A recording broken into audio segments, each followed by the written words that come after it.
आप सभी का एक बार फिर से क्विज़ के इस प्लेटफॉर्म पे स्वागत है।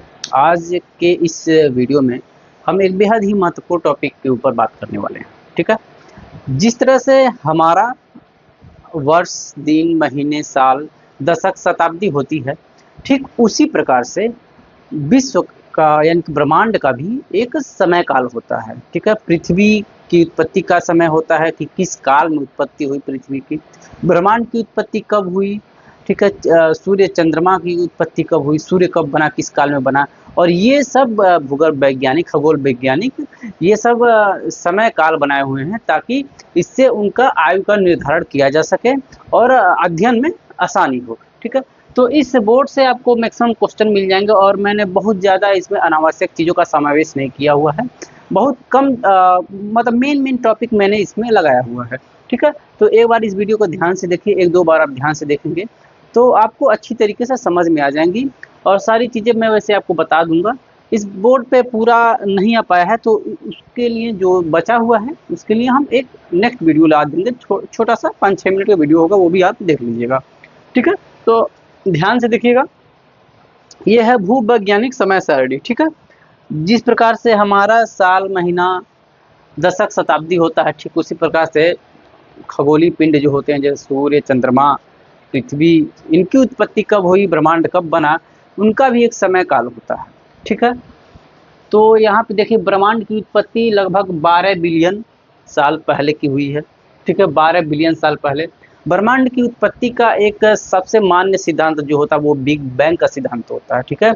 इस पे मैं एक सेपरेट वीडियो बना दूंगा कि ब्रह्मांड की उत्पत्ति कैसे हुई, क्या इसके सिद्धांत है, किन किन वैज्ञानिकों ने एक सिद्धांत दिया हुआ है, ठीक है? मैं आपको इसके लिए एक सेपरेट वीडियो ला दूंगा, वो आप देख लेंगे, ठीक है? चलिए, ब्रह्मांड हो गया 12 बिलियन साल पहले। जब सूर्य का निर्माण लगभग 5 बिलियन साल पहले हुआ है। 4.5 बिलियन साल पहले लगभग पृथ्वी का निर्माण हुआ है। अपनी पृथ्वी का 4.5 बिलियन साल पहले निर्माण हुआ है। अब देखिए, ये जो आपको दिख रहा होगा इयॉन, इरा, पीरियड, इपोच और ये तो छोड़िए, ये तो अलग चीज़ है, ठीक है? ये 4 जो चीज़ें आपको दिख रही हैं यानी कि इयान, महाकल्प, कल्प, युग, ये ब्रह्मांड की समय सारणी है, ठीक है? सबसे छोटा होता है युग होता है, उसके बाद कल्प आता है, उसके बाद महाकल्प आता है, उसके बाद इयान आता है, ठीक है? ये कई बार ऑर्डर में आ जाता है कि इसको सही ऑर्डर में आप इसको सेट कीजिए, आगे पीछे दे देगा और इसको सेट करने के लिए आ जाएगा, ठीक है? तो ये क्वेश्चन हमने कई बार खुद अपने एग्जाम देते हुए पीरियड में ये देखा हुआ है, ठीक है? तो ये आप इसको याद कर लेंगे, इयॉन, ईरा, पीरियड और इपोच, ठीक है? यान, महाकल्प, कल्प और युग, सबसे छोटा युग होता है और यान सबसे बड़ा होता है, ठीक है ना? महाकल्प उसके बाद कल्प आता है, ठीक है? अब 4 इयॉन होते हैं, ठीक है ना? ध्यान दीजिए, 4 इयॉन होते हैं। सबसे पहले हार्डियन, जो कि 4.5 बिलियन साल पहले की बात है जब पृथ्वी की उत्पत्ति हुई थी, ठीक है? उसके बाद आर्कियन आता है जो 4.5 से 8.3 बिलियन साल पहले तक की है। उसके बाद प्रोटोरोजोइक आता है, उसके बाद फेनोरोजोइक आता है। प्रोटोरोजोइक जो है वो 3.8 बिलियन से 2.5 बिलियन तक होता है और फेनोरोजोइक जो होता है वो 2.5 बिलियन से 543 मिलियन होता है, ठीक है? इसको याद करना जरूरी होता है और ये जो है ये मेन चीज़ है आपका, ठीक है? ये मेन चीज़ है, हार्डियन, आर्कियन, प्रोटोरोजोइक, फेनोरोजोइक। हार्डियन, आर्कियन, प्रोटोरोजोइक, फेनोरोजोइक, ठीक है ना? तो ये आपको याद होने चाहिए। तो फेनोरोजोइक जो है वो 5, 4, 3 ये उल्टे क्रम है, ये आप अच्छे से याद कर सकते हैं। 543 मिलियन साल पहले तक फेनोरोजोइक चलता है, ठीक है? और फेनोरोजोइक के ये आपके इतने पार्ट हैं, ठीक है? तो इयॉन फेनोरोजोइक का महाकल्प जो है वो 3 भागों में है, एक पेलियोजोइक है, एक मेसोजोइक है और एक सीनोजोइक है, ठीक है? सीनोजोइक यहाँ पे नीचे नहीं आ पाया तो मैंने नहीं लिखा, उसके लिए मैं एक नेक्स्ट वीडियो डाल दूंगा, उसमें ये भी रहेगा ताकि आप उसको कनेक्ट कर पाएंगे। तो पेलियोजोइक जो है इसके 6 कल्प हैं, ठीक है ना? 6 कल्प हैं।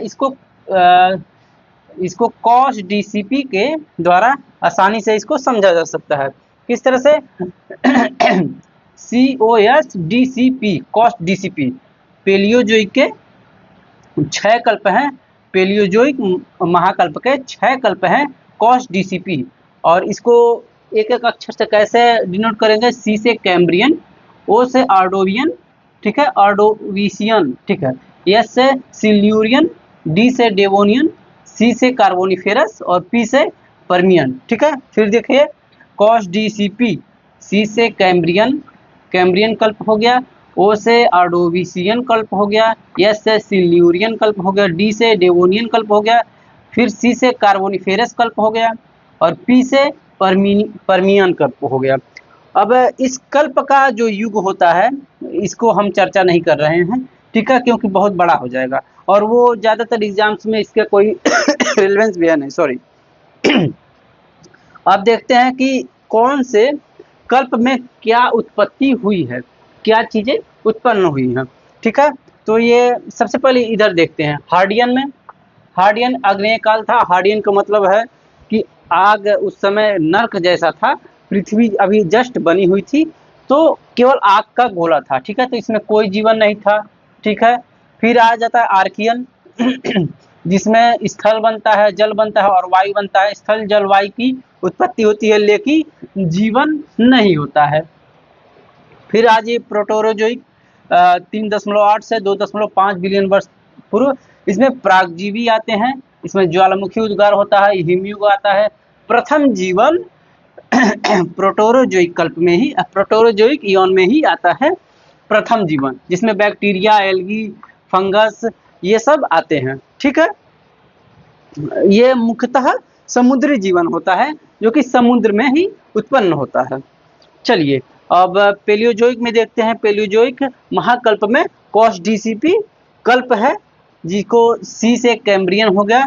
कैम्ब्रियन में कशेरुकी आते हैं, ठीक है। आर्डोविशियन में भी कशेरुकी रहते हैं, सिल्यूरियन में भी कशेरुकी ही रहते हैं, ठीक है। डेवोनियन में मत्स्य कल्प आ जाता है, क्योंकि समुद्र में अगर हड्डियों वाला कोई जानवर है जिसमें अस्थियां थी, हड्डियां थी, तो वो सबसे पहले मछलियां उत्पन्न हुई थी। सबसे पहले मछलियां पृथ्वी पर आई थी समुद्र में, ठीक है। सबसे पहले मछलियां समुद्र में आई थी और मछलियां ही सबसे पहले समुद्र में आने वाली जीव हैं जिनमें हड्डियां थी, ठीक है। चलिए डेवोनियन में आ गया, मत्स्य कल्प हो गया।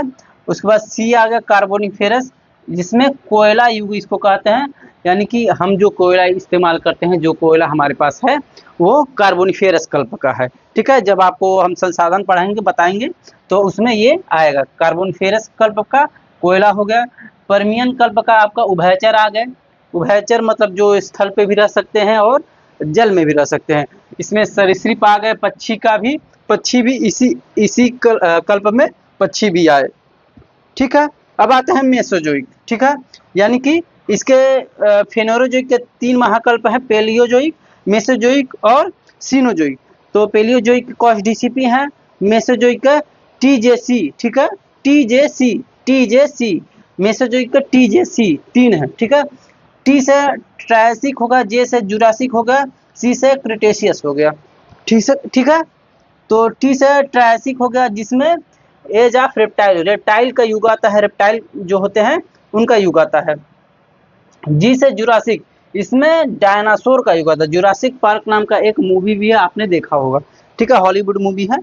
तो जुरासिक कल्प में डायनासोर आते हैं, इसी में स्तनधारी भी आते हैं और सबसे पहला स्तनधारी चूहा आया था, ठीक है। कोई अगर पूछे कि सबसे पहला स्तनधारी कौन आया था पृथ्वी पर, तो वो चूहा आया था, ठीक है। इसी समय डायनासोर आए थे जुरासिक कल्प में, ठीक है। अब आ गया आपका क्रिटेशियस, ठीक है। क्रिटेशियस में उल्कापिंड का टकराता है पृथ्वी से, जिसमें 1/3 जनसंख्या खत्म हो जाती है, जिसमें डायनासोर वगैरह सभी खत्म हो जाते हैं, ठीक है। तो ये हो गया आपका मेसोजोइक का TJC, ट्रायसिक, जुरासिक और क्रिटेशियस, ठीक है ना। तो ये आपको मैंने मेसोजोइक तक बता दिया। अब बात करेंगे नेक्स्ट वीडियो में हम सीनोजोइक की बात करेंगे, जिसमें जो टर्सरी होता है, जिसके 5 भाग होते हैं। टर्सरी के 5 भाग होते हैं, सॉरी माफ कीजिएगा। सीनोजोइक में 2 होते हैं, 2 कल्प होते हैं, ठीक है। सीनोजोइक के 2 कल्प होते हैं, कौन कौन से होते हैं? क्वाटरनरी होता है, टर्सरी होता है और एक क्वाटरनरी होता है। तो टर्सरी के 5 होते हैं और क्वाटरनरी के 3 होते हैं, जिसमें हिमयुग से जलयुग आता है और जलयुग से फिर से आधुनिक मानव का युग आता है। ठीक है, बेहद ही इंटरेस्टिंग होने वाला है वो वीडियो, बेहद ही इंटरेस्टिंग चीज़ आने वाली है, क्योंकि उसमें हिमयुग किस तरह से आता है, कौन से युग में आता है, किस तरह से आधुनिक मानव आते हैं, आधुनिक मानव किस प्रकार से आते हैं, ये सारी चीज़ें हम उसमें देखेंगे। ठीक है, तो ये वीडियो आप 1 बार 2 बार देख लीजिएगा और अपने दोस्तों के साथ शेयर कर लीजिएगा, और चैनल पे नए हैं तो चैनल को सब्सक्राइब कर लीजिएगा, क्योंकि एक ही अपेक्षा है हमें आपसे कि आप हमारे चैनल को सब्सक्राइब कर लीजिए, ताकि हमें भी उत्साह मिलता रहे और हम भी आप लोगों के लिए अच्छे-अच्छे ज्ञानवर्धक चीज़ें लाते रहें। धन्यवाद, जय हिंद।